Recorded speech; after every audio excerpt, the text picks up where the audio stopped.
1, 2, 3. Hello good people, hopefully having a fantastic day. So I'm here in Bangkok, Lumpini Park.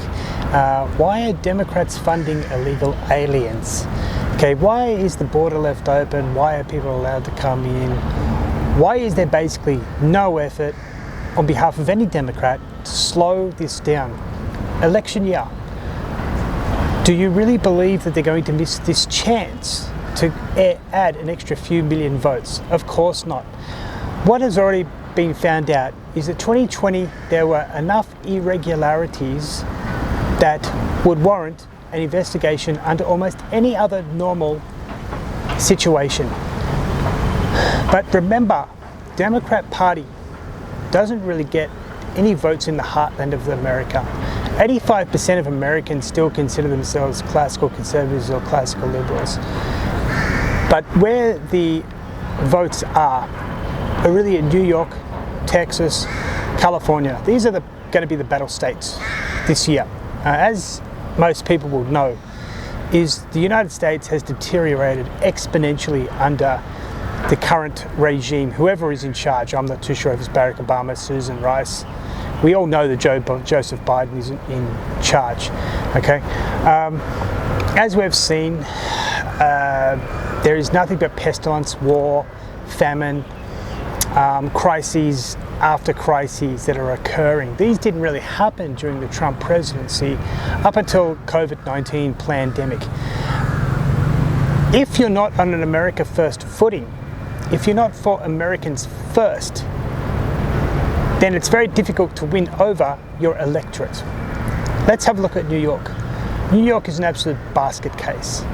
For the last 20 years, Democrats have turned New York into one of the great cities and one of the safest cities into an absolute cesspool of destruction and mayhem. I've just recently seen photos from people who lived in New York their whole lives saying, this place looks terrible now. We don't recognize it. From 2000, under Mayor Rudolph Giuliani, to now, the change has been atrocious. It's scary.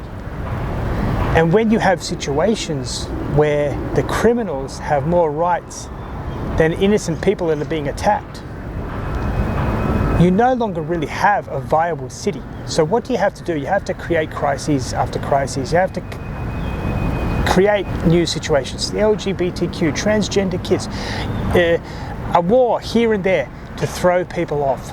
The most important thing is that when the scent is right in front of you, they have to throw you off that scent. So Ukraine is a perfect example. It would have cost $5 to $10 billion to build a wall between the United States and Mexico. But if you're able to divert people from this crisis at the border with, say, a war in Ukraine, or better yet, Israel and Palestine, then you have to create another crisis as well. Or maybe you have to create another victimhood group, which might be the LGBTQs.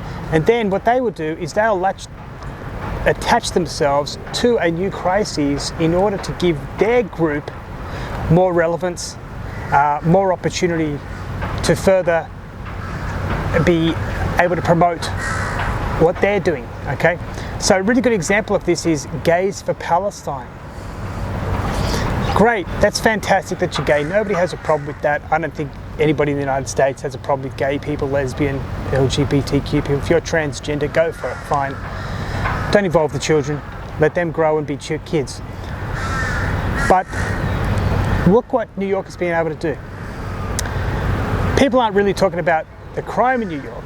They're talking about now the protests in the streets for what is happening in the Palestinian territory.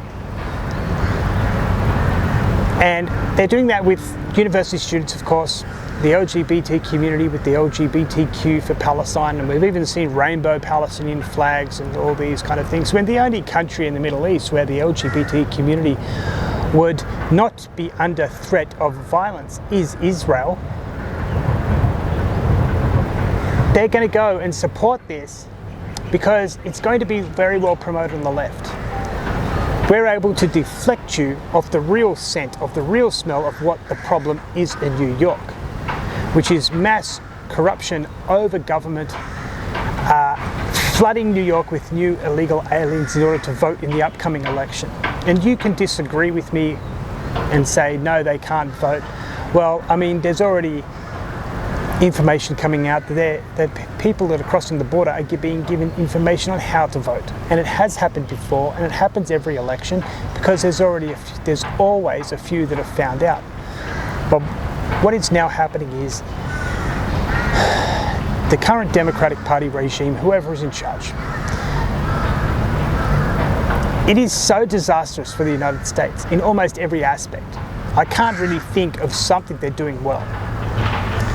You've got to throw people off the scent as much as you can. So, keep funding the Ukraine war, keep it going.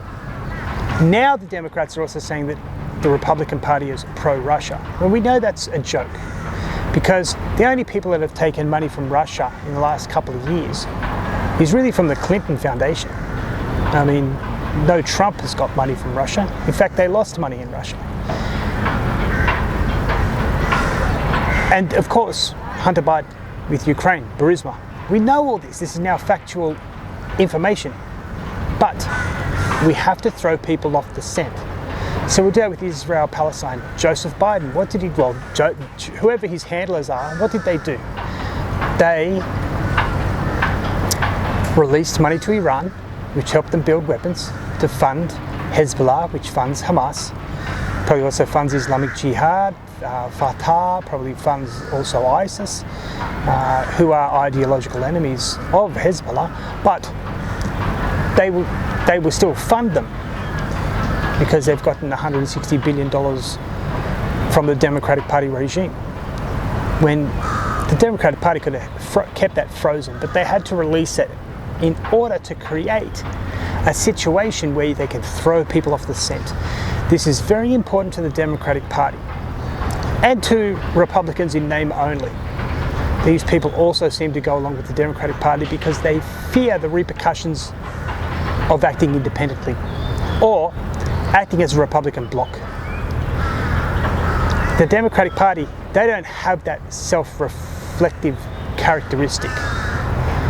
They have an ideological goal of complete and utter ownership, domination and submission over the American people in every way, shape and form. They don't sort of have this idea of freedom anymore. To them it's repugnant to their ideology.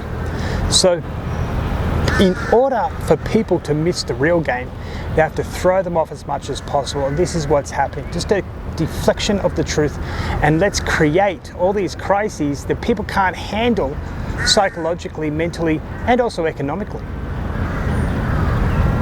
because then they won't actually concentrate on the fundamental crisis that exists in the United States today, which is the Democratic Party, a political party in the United States, no longer works in the interests of the American people. It only works in the interest of the Democratic Party.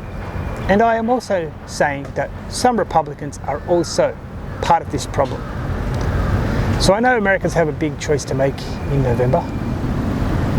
It's either you vote for President Donald Trump or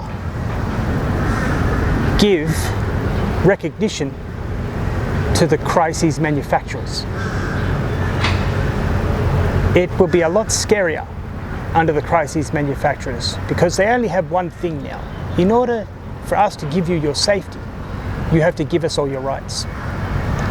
That's what it's coming down to. So an even smaller percentage of people will control the wealth and power of the United States, much smaller than it already is. So hopefully everybody makes the right decision in November. Be very careful, because they're not stopping. They don't need to, because very few people are sticking up and saying no. So think, November 2024, what are you going to do? Best of luck, good people, and I'll talk to you later. Bye for now. 1, 2, 3.